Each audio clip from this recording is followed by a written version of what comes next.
Okay, students, so here we are again with you, and today we're going to talk about bond energy and bond length and dipole moments. And as I have discussed bond energy with you, and we'll take on bond length now. And bond length is something like the distance between two atoms, right?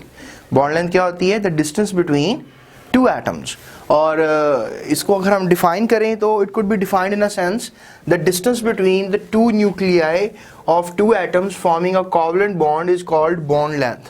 ठीक है कि अगर दो nuclei हैं और वो covalently linked हैं तो उनके दरमियान जो डिस्टेंस होगा that will be called as bond length. Bond length जो है वो एक ऐसी टेक्निक है जिसको हमने थ्योरेटिकली मेजर नहीं करना होता, इसको हमने प्रैक्टिकली मेजर करना होता है.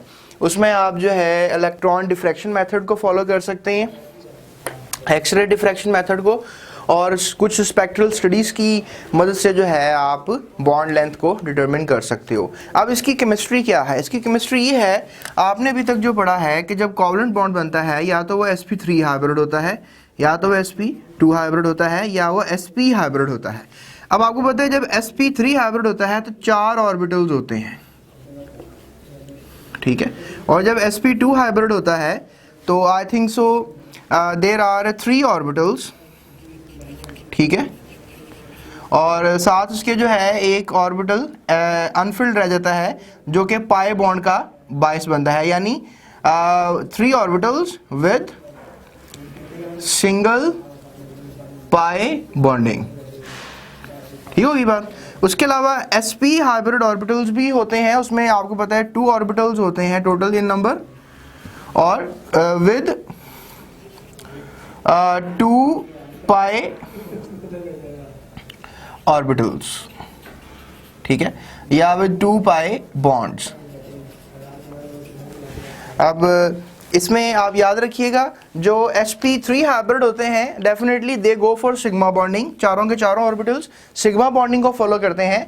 और जो sp2 हाइब्रिड होते हैं उनमें 3 जो sp3 हाइब्रिड ऑर्बिटल होते हैं वो सिग्मा बॉन्ड बनाते हैं, और एक जो हाइब्रिड नहीं होता, लेट्स से वो z एक्सिस पे कह लें कि कोई ऑर्बिटल है pz या py आप कह सकते हैं, तो वो जो है डेफिनेटली दूसरे एटम के pz के साथ जो है वो पाई बॉन्डिंग करता है.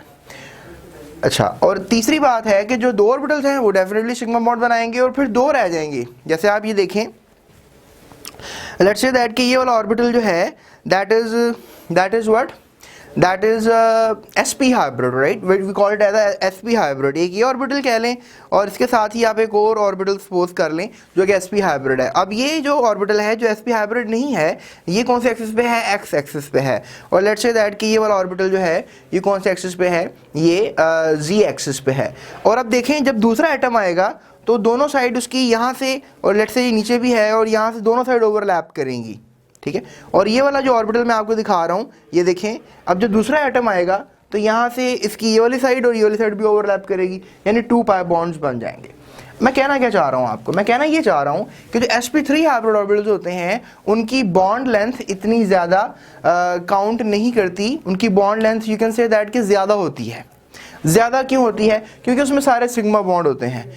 कहने की बात यह है कि जब बॉन्डिंग में पाई बॉन्डिंग आ जाती है तो बॉन्ड लेंथ डिक्रीज हो जाती है. एक फैक्टर, यानी सिग्मा और बॉन्ड जो है ये बॉन्ड लेंथ को क्या करता है? It really dilate the bond length, यानी बॉन्ड लेंथ ज़्यादा रहने में इसकी इन्वॉल्वमेंट होती है. पाई बॉन्डिंग में क्या होता है कि जो बॉन्ड लेंथ है, ठीक है, जो बॉन्ड लेंथ है वो क्या कर जाती है? डिक्रीज कर जाती है. ये फैक्टर है बॉन्ड लेंथ को लेकर. इसके अलावा आप ये भी कह सकते हैं कि जो इलेक्ट्रोनेगेटिविटी डिफरेंस होता है एटम्स का, उसकी वजह से भी बॉन्ड लेंथ जो है वो क्या कर जाती है? डिक्रीज कर जाती है. तो देयर आर 3 मेजर फैक्टर्स जिसकी बुनियाद पर आप ये डिक्लेयर कर सकते हैं कि बॉन्ड लेंथ का जो फैक्टर है वो डिपेंड करता है. इसके अलावा आप टेक्स्ट को रीड कर सकते हैं और उसमें कॉमन एग्जांपल्स को इस फिनोमेना के साथ रीड करके आप समझ भी सकते हैं. इसके अलावा मैं आपको थोड़ा सा बता देता हूँ कि जो कार्बन एटम है उसकी बॉन्ड लेंथ होती है कार्बन सिंगल एटम की 154 पिकोमीटर. ये राउंड अबाउट सेम रहती है चाहे कार्बन कितने भी दूसरे एटम्स के साथ मिलकर बॉन्ड बना रहा है. ठीक है।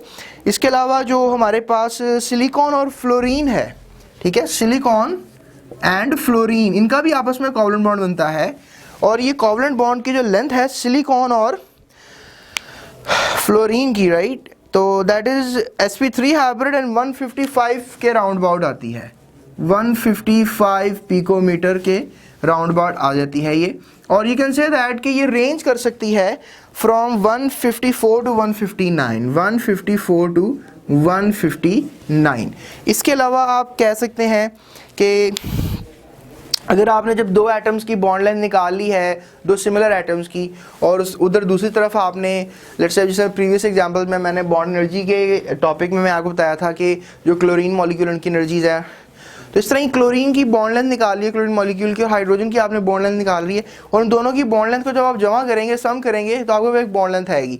लेकिन वो बॉन्ड लेंथ जो है वो एक्यूरेट आंसर नहीं होगा, जैसे वहाँ पर एनर्जीज का एक्यूरेट आंसर नहीं था, क्योंकि यू नो दैट के श्रिंक करेगा बॉन्ड, HCl जो है that will B somehow depress हो जाएगा, जब दोनों एटम्स आपस में करीब आएंगे तो वो बॉन्ड लेंथ उनकी क्या होगी, डिफरेंट होगी। सो कार्बन और क्लोरीन के जो दरमियान बॉन्ड लेंथ होती है वो मैं आपको गाइड कर देता हूँ। कार्बन और क्लोरीन के दरमियान जो बॉन्ड लेंथ होती है that is 176 picometer, right, that is 176 picometre.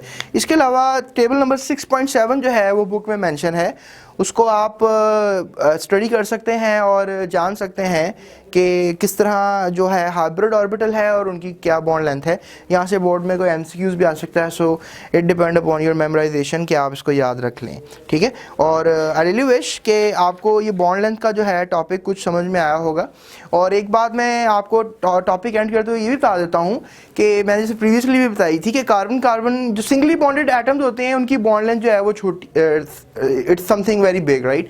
लेकिन जो डबली बॉन्डेड एटम्स होते हैं और ट्रिपली बॉन्डेड एटम्स होते हैं, यानी ट्रिपली बॉन्डेड एटम्स होंगे तो साइज जो है वो बहुत थोड़ा होगा, राइट।